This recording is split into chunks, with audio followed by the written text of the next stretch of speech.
જો સર્વ માર્ગેષુ નષ્ટેષુ કલૌ ચ કલધર્મિણી પાષંડ પ્રચુરે લોકે કૃષ્ણ એવ ગતિર્મમ.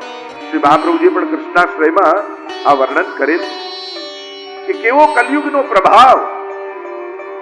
સર્વ માર્ગેષુ નષ્ટેષુ, બધા જ માર્ગો જ્યારે સમાપ્ત થતા હોય, કોઈ સાધનોની પવિત્રતા બચી ન હોય, તીર્થોમાં પણ દુષ્ટોએ વાસ કરી લીધા હોય, કૃષ્ણ એવ ગતિર્મમ, પછી ભગવાન એ જ કેવલ આપણી ગતિ છે.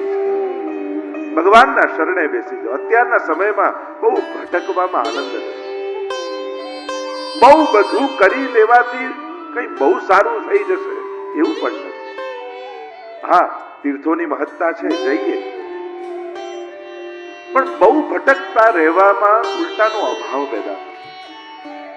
ઘણી વાર તીર્થોમાં જઈને આવીએ ને, જઈને આવીને ઉલટાનું એ પ્રત્યે અભાવ લઈને આવીએ કે હવે તો અહીંયા આવવા જેવું જ નથી. ઘણી વાર એવું થઈ જાય, હું તો થઈ જાય. એના કરતા તમે ભાગવતજીમાં જયારે તીર્થોના વ્રજના આ બધા વર્ણન સાંભળો છો ને વાંચો છો ને, તો ભાગવતમાં રહેલા આ બધા તીર્થો વધારે આનંદકારી લાગે. કથામાં વર્ણિત તીર્થો અને વ્રજમંડળ વધારે આનંદકારી લાગે. જયારે પોતે જાઓ ત્યારે ઘણી વાર વિપરીત ભાવ પણ થાય. સહજ છે,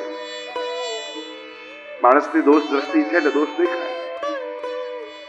પણ તીર્થોના પણ આદિ ભૌતિક સ્વરૂપ બગડ્યા હોય, આદિ દૈવિક સ્વરૂપે તો ત્યાં દિવ્યતા છે. સત્યમ નાસ્તિ, સત્ય નાશ પામી ગયું એમ કહે. આજે કોઈ સાચું બોલવા તૈયાર નથી. સત્ય કડવું લાગવા માંડ્યું માણસ, અને પાછો કે હું સાચું બોલું છું એટલે કડવું લાગુ છું. અરે ના, તને સાચું નથી બોલવું, તને કડવું જ બોલવું છે. સત્યનો તો દુરુપયોગ કરે છે. આપણું ઇન્ટેન્શન સત્ય બોલવાનું નથી હોતું, અપમાન કરવાનું હોય છે, કડવું બોલવાનું હોય છે. સત્યના નામનો તો કેવલ દુરુપયોગ કરતા હોઈએ છીએ. અરે સત્ય દોષ દર્શનમાં વાપરીએ છીએ, ગુણ દર્શનમાં ક્યારે નથી વાપરતા. સત્યની શરૂઆત જો ગુણ દર્શનથી કરશો ને, કોઈને એના ગુણ બતાવશો કે તારી અંદર આ બહુ સારો ગુણ છે, તો ક્યારેક દોષ બતાવશો તો એને ગમશે. પણ શરૂઆત જ ખોટી કરશો, શર્ટનું પહેલું બટન ખોટું લાગે ને તો બાકી બધા બટન ખોટા જ લાગે. એમ ઘણી વાર સત્યની શરૂઆત આપણી ખોટી હોય છે. ક્યાં કોને ક્યારે કહેવું એ પણ વિવેક હોવો જોઈએ. સત્યને ખૂણામાં બોલાવી એકલામાં પણ કહી શકાય, પણ આપણને તો 4 જણાની વચ્ચેનું અપમાન કરવું છે અને સત્યના નામે સત્યના કપડા પહેરાવીને, અને એટલા માટે સત્યને આપણે કદરૂપું બનાવી દઈએ. સત્ય સુંદર છે, અને સત્ય કેવલ શબ્દ નથી, સત્ય એ ભાવ છે. કદાચ શબ્દોમાં અસત્ય હોય, પણ જો સત્યનો ભાવ હોય તો બોલાયેલા અસત્ય શબ્દો પણ સત્યનું રૂપ લઈ લેતા હોય. તમારી અંદર હૃદયમાં સત્યનો ભાવ હતો, એના કલ્યાણની ભાવના હતી, એના પ્રેમની ભાવના હતી, એના ઉત્થાનની ભાવના હતી. ના, મનમાં જ રાગ દ્વેષ હતો, કેવલ શબ્દોમાં સત્ય હતું એટલે કડવું રહ્યું. જો કલ્યાણની ભાવના, સત્યમ બધા કયું છે, પ્રિયમ પ્રિયા એમ કહ્યું છે, પ્રિય બોલ. એટલે તો વાણીનું તપ બતાવ્યું ગીતાજીમાં ભગવાન. અનુદ્વેગ કરમ વાક્યમ સત્ય પ્રિય હિતમ ચયત સ્વાધ્યાયા વ્યસનમ ચૈવ વાંગમયમ તપ ઉચ્યતે. વાણીનું તપ બતાવ્યું, પ્રિય બોલવું. સત્યમ નાસ્તિ તપ, તપ જતું રહ્યું. અને અત્યારનું તપ શું, જંગલમાં બેસી ઝાડ નીચે બેસવા, અને ફોરેસ્ટ ડિપાર્ટમેન્ટ વાળા બેસવાય દેવાના છે. હવે તો તમે ઈચ્છો ને કે જંગલમાં જવું તો ત્યાંય તમને કોઈ રહેવા દે એમ નથી. અને એટલા માટે જંગલમાં જઈને ઘર બાંધવું એના કરતા ઘરમાં રહીને વનની જેમ રહેવું સારું. આપણે બધા વનમાં કોશિશ કરીએ કે ચલો ત્યાં જઈને, ઉલટાનું એ જંગલોને કાપી નાખીએ છીએ રહેવાના બહાર. અને એટલા માટે તપ શું છે? ભગવાને તમને જે સંજોગો અને પરિસ્થિતિ આપી છે એને ભગવાનનો પ્રસાદ માની સંતોષથી પરિવારમાં રહેવું, એ જ અત્યારનું તપ છે. જીવ બાળીને કેટલું જીવવાનું, ભગવાને જે આપ્યું છે. કારણ કે સંન્યાસીઓ તપ કરતા હોય એવું નથી, આ ગ્રહસ્થીઓ તો કેટલું તપ કરે. રોજ પોતાની ઈચ્છાઓને મારીને મા બાપ, બાળકોની ખુશી માટે, પરિવારની ખુશી માટે કેટલું ઘસાતા હોય. હું તો કહું છું સંન્યાસી કરતા પણ સંસારીનું તપ મોટું છે. તમે આ ગ્રહસ્થાશ્રમને નાનું ન સમજો, એને હીન ભાવથી ન જુઓ. ધન્યા ગ્રહસ્થાશ્રમો, ધન્ય કયું છે ગ્રહસ્થાશ્રમ. ઘણી વાર લોકોને એમ થાય કે આ ધંધો કરવો, પરિવાર કરવો, બાળકોને મોટા કરવા, ધન ભેગું કરવું, ઘર બાંધવું, જાણે અમે પાપ જ ન કરતા હોય. અરે આ પાપ નથી. ગ્રહસ્થાશ્રમીના આ ધર્મો છે. ગ્રહસ્થાશ્રમી આ રીતે જ જીવવાનું હોય. તમે સંન્યાસી નથી. આપણે એમ માની કે જે સંન્યાસ લઈને જીવે એ જ ધર્મ ને આપણે ગ્રહસ્થમાં જીવીએ તો અધર્મ. ના, ગ્રહસ્થાશ્રમી થઈને આ ન કરો તો અધર્મ કરો. તમે ગ્રહસ્થાશ્રમી છો. તમારે પરિવારને સાચવવાનું છે, ઘરમાં રાખવાના છે, બધાને ભેગા રાખવાના છે, બાળકોને મોટા કરવાના છે. આ જ ગ્રહસ્થાશ્રમીના ધર્મો છે. અને સાથે સાથે ભક્તિ અને સંસ્કારને સાથે લઈ જવાના. તો વિચાર કરો, આ ગ્રહસ્થાશ્રમી કેટલું તપ કરે છે. અને ઉલટાના બીજા આશ્રમના લોકો ગ્રહસ્થાશ્રમ પર ડિપેન્ડ હોય છે. બ્રહ્મચારીએ પણ ગ્રહસ્થાશ્રમી પાસે લેવા આવવું પડે, અને સંન્યાસીએ પણ માંગવા તો ગ્રહસ્થાશ્રમી આપવું પડે. સંન્યાસ લઈને જે ધનને વગોવતા હોય, ઘરને વગોવતા હોય, એ પણ મોટા મોટા શેઠ પાસે આવીને કે થોડું ડોનેશન તો આપો આશ્રમ બાંધવાનું. એ આવે છે તો ત્યાં જ લેવા માટે. તો જ્યારે એને તમે છોડીને બેઠા છો તો પછી લેવાની આકાંક્ષા કેમ કરો છો? એના કરતા ગ્રહસ્થાશ્રમ થઈ જાય. સાચો તપસ્વી ગ્રહસ્થાશ્રમી છે આજના સમયમાં. ઘણી વાર યુવાનો ટીવી ને ફિલ્મોમાં જોઈને હીરો, મારો ફેવરેટ હીરો આ ને મારી ફેવરેટ હિરોઈન આ, ખરેખર યુવાનો બેઠા હોય તો એમનો કહીશ કે તમારા જીવનના સાચા હીરો અને હિરોઈન તમારા ઘરમાં રહેલા માતા પિતા છે. તમારા માટે કેટલો કેટલો ભોગ પોતાના સુખોનો આપી તમે સુખી રહો, તમે આનંદમાં રહો, એના માટેના બધા જ પ્રયાસો કરતા હોય. સાચા હીરો તો એ છે કે જે તમારા માટે ઘસાય, તમારા માટે પોતાની ઈચ્છાઓના ભોગ આપે. તૈયાર થયા હોય માતા પિતા, આજે ત્યાં જવાનું છે, લગ્નમાં પાર્ટીમાં જવાનું છે, ખબર પડે કે બાળકની તબિયત સારી નથી, તરત કેન્સલ કરી. આજે આપણે સારું ખાવાનું નથી બનાવવું, આજે આની તબિયત સારી નથી. પોતાની બધી ઈચ્છાઓને મારી બાળકોને સુખી કરતા હોય. પણ આટલો ભણેલો ગણેલો યુવાન દુનિયામાં સમાજ સેવાની, દયાની ને કરુણાની વાત કરતો હોય, પણ ઘરમાં રહેલા મા બાપને જોઈને વિચાર ન કરે કે મારા માટે ઘસાનારા તો મારા માતા પિતા છે, મારે તો એનો આદર કરવો જોઈએ તો મારો ઠાકોરજી રાજી થાય. કે જે મારા માટે આખા જીવનનો ભોગ આપી રહે છે, જીવનનો જે આખો યુવાનીનો સમય હોય એ બધું બાળકોને મોટા કરવામાં ઘસી નાખે.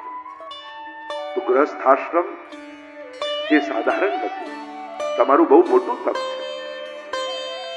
સત્યમ નાસ્તિ તપ શૌચમ, પવિત્રતા જતી રહે. નારદજીએ જોયું સ્વચ્છતાનો તો વિચાર છે માણસને, સાથે સાથે પવિત્રતાનો પણ વિચાર હોવો જોઈએ. શું આપણું ઘર એટલું પવિત્ર છે કે કોઈ મહાત્મા, કોઈ સંત, કોઈ ગુરુ, કોઈ બ્રાહ્મણ આવે તો આપણે એમને જલ પણ પાવી શકીએ, એક મિશ્રીની કણિકા લેવડાવી શકીએ? જેના ઘરમાં ઠાકોરજી વિરાજતા હોય એને પવિત્રતાનો પણ વિચાર કરે. આપણા ઘરમાં ઠાકોરજી છે, અને જો ઘરના બધા જ લોકો નક્કી કરી લે ને કે ના, આપણે આપણા ઘરમાં પવિત્રતા બનાવી રાખવી છે, આપણા ઘરે ઠાકોરજી બિરાજે છે, એમને શ્રમ ન પડે, અને જો ઘરના બધા જ જો વિચાર કરી લે તો ખરેખર બહુ સુગમ અને સરળ થઈ જાય. શું જેના ઘરે ઠાકોરજી વિરાજે છે એ આટલી વ્યવસ્થામાં સાથ ના આપી શકે કે હા પ્રભુ ઘરે છે તો આપણે આ બધું જ પવિત્રતાનો વિચાર કરીને જીવીશું?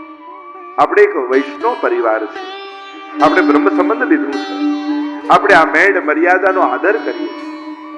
જો આ બધા નિયમો આપણા બંધન નથી, આપણી શ્રદ્ધાની સુરક્ષાઓ છે. અત્યારે શું થાય કે લોકો એટલા હોશિયાર થઈ ગયા છે ને, ન કરવું હોય તો ના ન પાડે, પણ સારા સારા લોજિકો ગોત્યા. અને સૌથી બેસ્ટ લોજિક શું છે અત્યારના સમયનું? મારું દિલ ચોખ્ખું છે, પછી મારે આ બધું કરવાની શું જરૂર છે? એટલે સૌથી બેસ્ટ લોજિક ભણેલા ગણેલાઓનું આ જ છે. અરે તું કે છે દિલ ચોખ્ખું, પડોશી પૂછ તો ખબર પડે કેટલું દિલ ચોખ્ખું છે. બધાને એમ જ લાગે કે મારા જેવું દિલ કોનું છે, કારણ કે ખબર છે દિલ જોવા તો કોઈ આવવાનું નથી.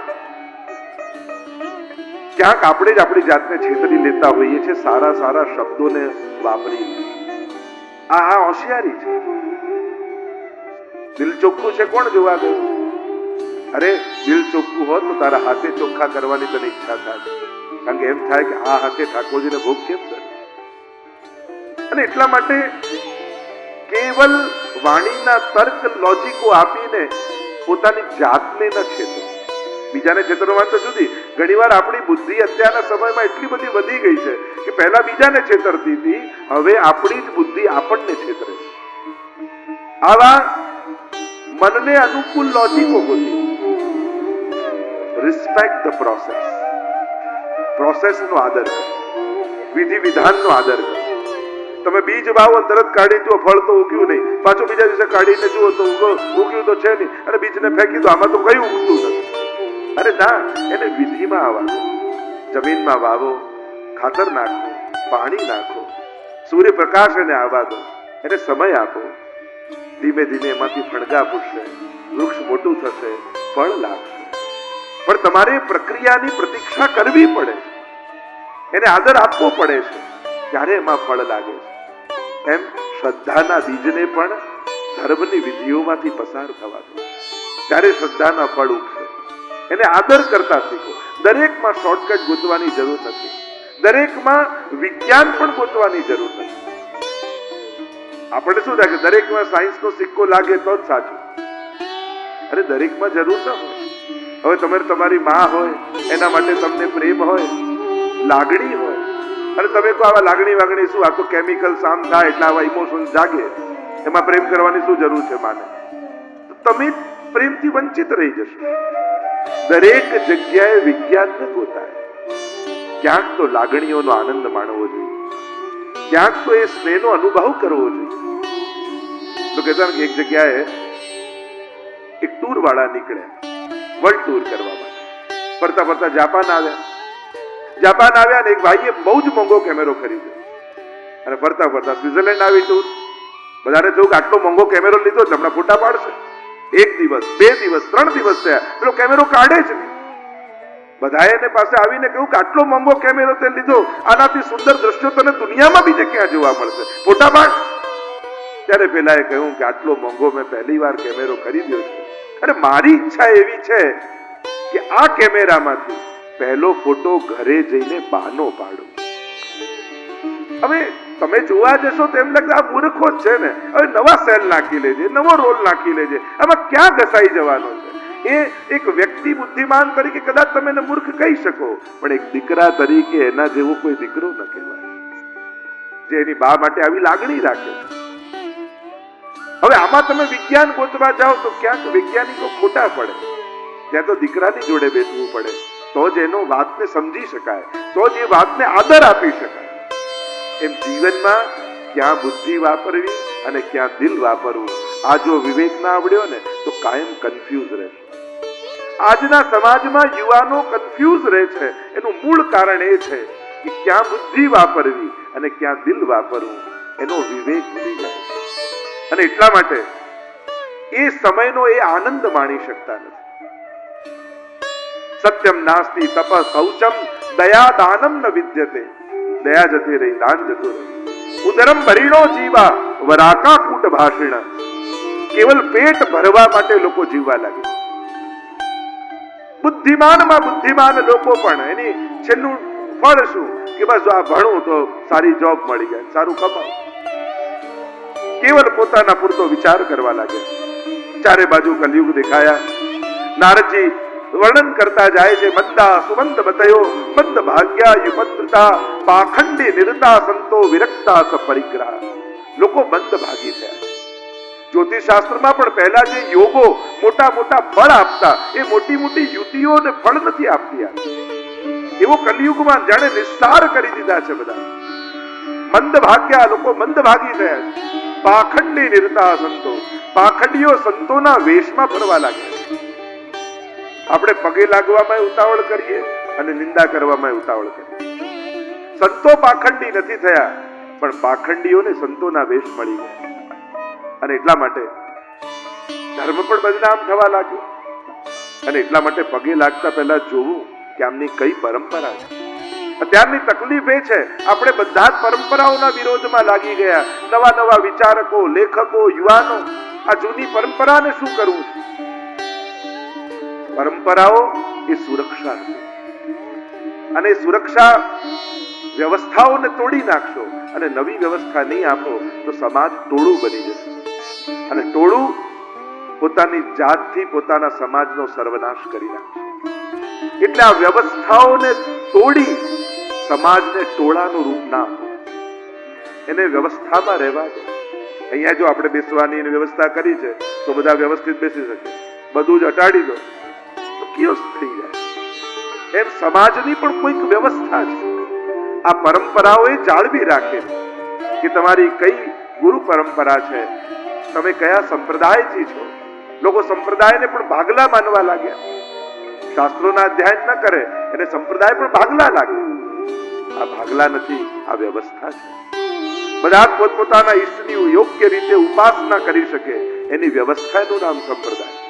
લોકો ભાગલા કરી બધું તોડી નાખો, અને જ્યારે વ્યવસ્થાઓ તૂટી જશે અને નવી વ્યવસ્થા આપણે આપી શકતા નથી તો સમાજ કઈ દિશામાં જશે એ સમાજને ખબર નહીં પડે. અને એટલા માટે સમાજને યોગ્ય વ્યવસ્થામાં રાખવું બહુ જ જરૂરી છે, પણ વ્યવસ્થાને ભાગલા રૂપે જોવું એ આપણી અજ્ઞાનતા છે. અને એટલા માટે ક્યાંક પરંપરાને જોવું. કોઈને પગે લાગતા પહેલા 4 કથા કરીને કોઈ મહાત્મા બની જાય અને કઈ ખોટું કરે તો ધર્મ બદનામ થાય. અને એટલા માટે પરંપરાનું બળ હોવું કે આ બધી પરંપરાઓ ઈશ્વરથી પ્રારંભ થઈ છે, એને જ સંપ્રદાય કહીએ છીએ, ભગવદ આજ્ઞાથી પ્રારંભ થઈ છે. અને એટલે આજે પણ ગુરુને આપણે વંદન કરીએ છીએ, કોઈ વલ્લભ કુલને, ત્યારે એ વ્યક્તિને નથી કરતા, સીધા મહાપ્રભુજીને વંદન કરીએ, કારણ કે આ એમના સ્થાને વિરાજે.